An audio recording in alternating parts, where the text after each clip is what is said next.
Welcome, and thank you for joining me tonight. It's said that buildings can absorb energy from the events that occur within them. This is oftentimes said to be the case for many hauntings around the world.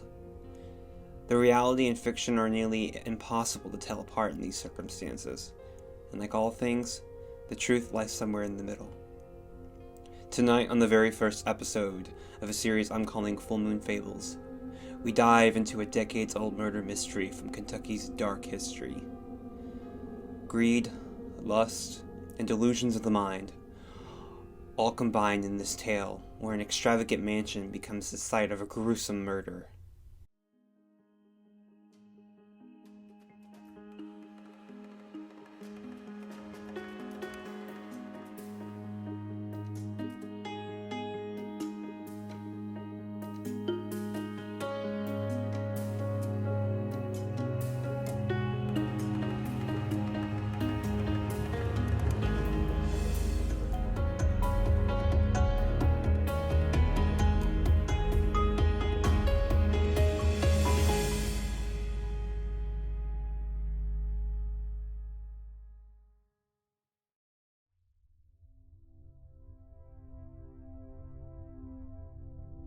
Nestled in the heart of Warren County, Kentucky, lies the small town of Bowling Green. Its small size and unassuming nature belie the fact that it's actually the third largest city in the state. In the last several decades, Bowling Green has seen a renewed massive economic growth, and its stature within the state has grown as well. The town is home to the famed Corvette Museum and Factory, Western Kentucky University, which is now the second largest college in the state, the headquarters of the Fruit of the Loom, and of course the Lost River Cave, one of the most beautiful and unique natural wonders of the United States. With its scenic beauty and thriving economy, Bowling Green has become a beacon of prosperity for the entire state. However, it wasn't that long ago that things were much different in Bowling Green.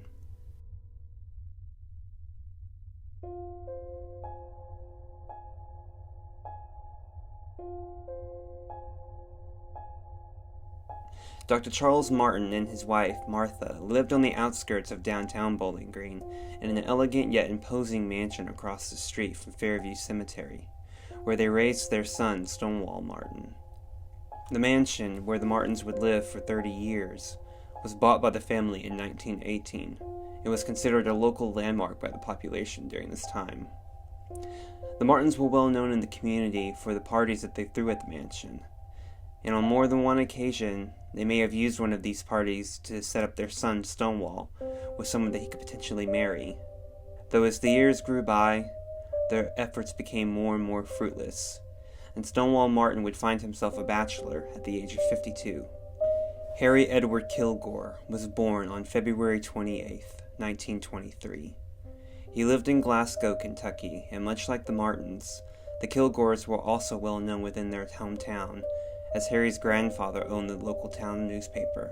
Despite this, Harry's early childhood must have been filled with hardship, as his father, Reed Kilgore, committed suicide in 1925, leaving his mother Ella to take care of Harry and his younger sister alone. In his youth, Harry developed an interest in music and sought schooling in Glasgow before moving to nearby Bowling Green to attend Western Kentucky University. There he met Ruth Ann Martin, an 18-year-old WKU freshman. Despite an age gap, a connection formed between the two of them, and they quickly became an item. The two students eventually crossed paths with George Daggett, a 35-year-old music professor at the time, and the head of WKU's piano department. George and Harry were said to have become very good friends, and would spend days and weeks together at the time. George himself said that he only gave extra attention because of Harry's interest in music, though this would come into question much later on. Around this time, Ruth Ann came into the company of Stonewall Martin, most likely at a party or some other social function, and the two apparently hit it off, as they were soon married on June 23, 1948, leaving shortly afterwards to go on their honeymoon. Neither of their lives would ever be the same when they would return.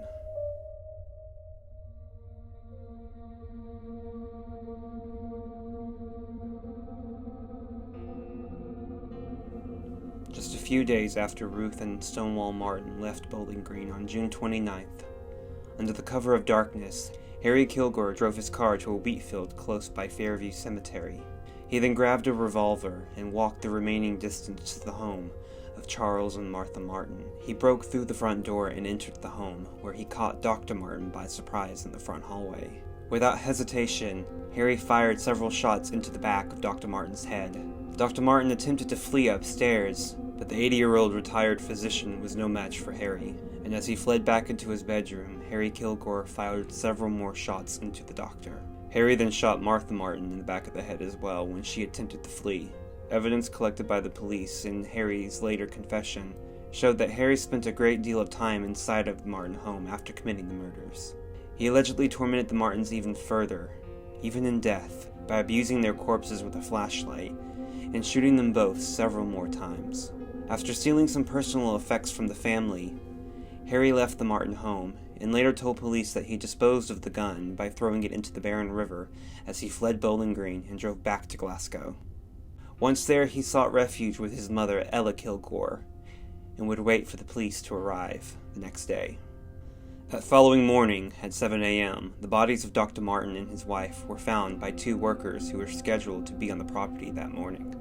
Police were quickly called to the scene, and they soon would have a lead on the case. Working from a tip, police traveled to Glasgow to talk to Harry. They found him in his car, parked right in front of his mother's house. Police asked Harry to come back to Bowling Green, which Harry did willingly. A search of Harry's car came up with several of the Martins' belongings, including Martha's purse, and a flashlight with broken glass along with .32 caliber shell casings. These were later used to tie Harry to the murders during the trial. In Harry's original confession, he took full credit for the murders, and did not name anybody or list anyone else as an accomplice. He stated that he was angry with the Martin family because their son Stonewall had lured his girlfriend Ruth Ann away from him, and he had killed Stonewall's parents as an act of revenge. From the very onset of the case, Harry's sanity was continually called into question, and Harry changed his statement several more times. After being judged as sane enough to stand trial, Kilgore pled guilty to 2 counts of murder, and was sentenced to life in prison for both accounts.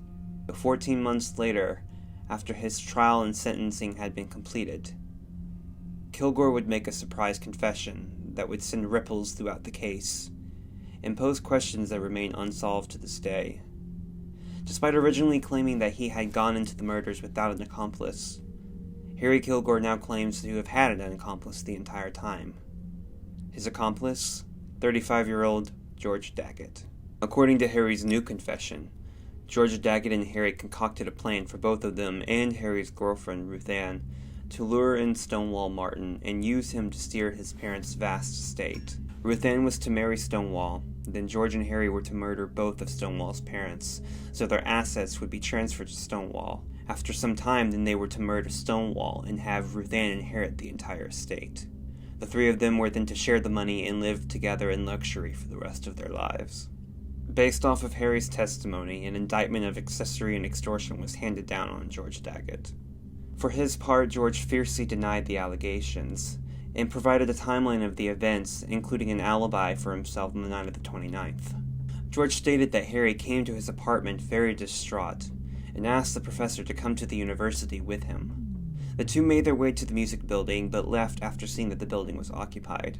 The two walked about town for a time before George returned to his apartment and bid Harry good night. George would even testify to Harry's mental instability throughout his time as a student at WKU, including several of his delusions and threats to kill members of George's own family. But several key factors came into play that cast doubt on George's innocence.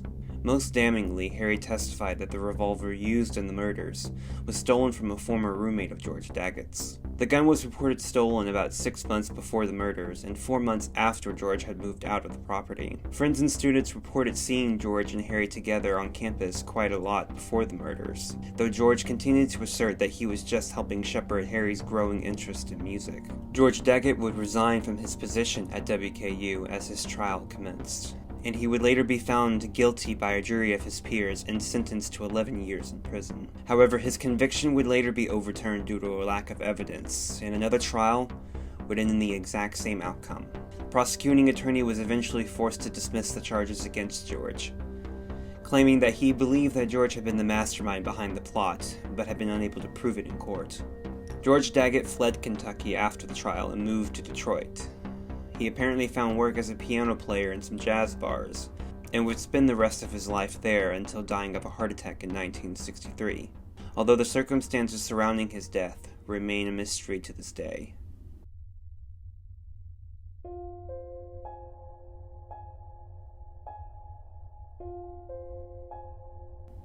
For her part, Ruth Ann McKinney was never investigated, and a connection to the murders was never formally established. Although some involved in the case suspected that Ruth Ann and even Ella Kilgore were involved in the murders and the conspiracy from the very beginning, nothing ever came of these rumors, and both women lived the rest of their lives in peace. Tragedy would continue to follow the remainder of the Martin family, though, as Stonewall would die 9 years later in 1957. Whether it was a conspiracy or a random tragic coincidence, Ruth Ann McKinney eventually ended up with the entire Martin family fortune, which, according to sources close to the case, she was in a real hurry to collect. She allegedly visited the Martins' bank daily for weeks, hounding the tellers and bankers for her late husband's money. However, in a cruel twist of fate, the Martins' will specified that if Ruth Ann were to ever remarry, a bulk of the fortune would be donated to charity, which is what eventually happened years later. Harry Kilgore served about 16 years of his double life sentence before earning an early release on parole. And when he was released, Ruth Ann McKinney was there waiting for him. As a part of his parole agreement, Harry and Ruth Ann left Bowling Green and moved to Fort Pierce, Florida, where the two lived together until Harry's death in 1981. When Harry left his house to go on a bike ride and was struck down by a passing motorist, Harry died in the street and was laid to rest in Florida, leaving behind a mystery with more questions than answers.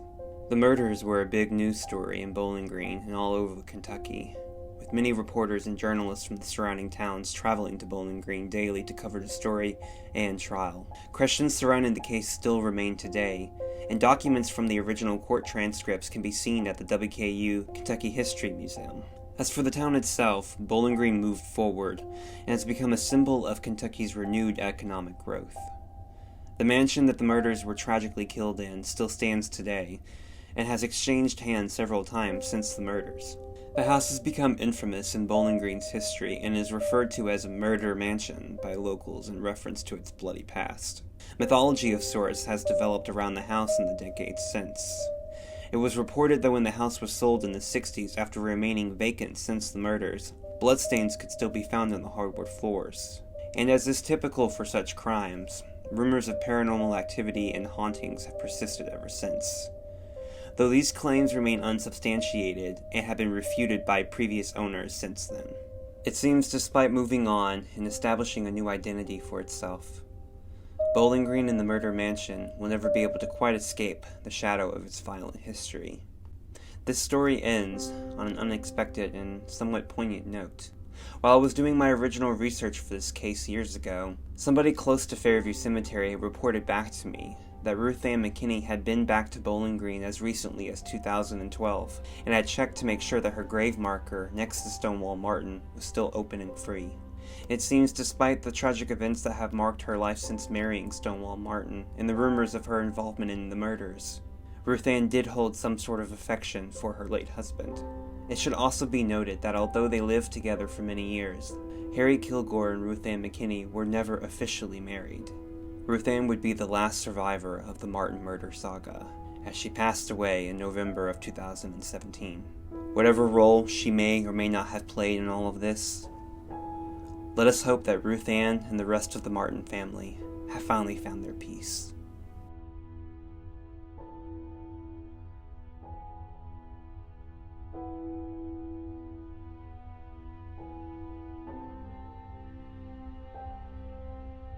Thank you so much for listening to this story tonight. I really hope that this story and others like it can become a fixture of this channel and this series.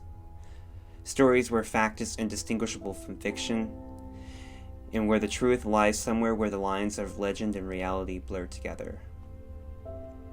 As always, everyone be safe tonight, take good care of yourselves, and I will see you again soon on the next Full Moon Fable.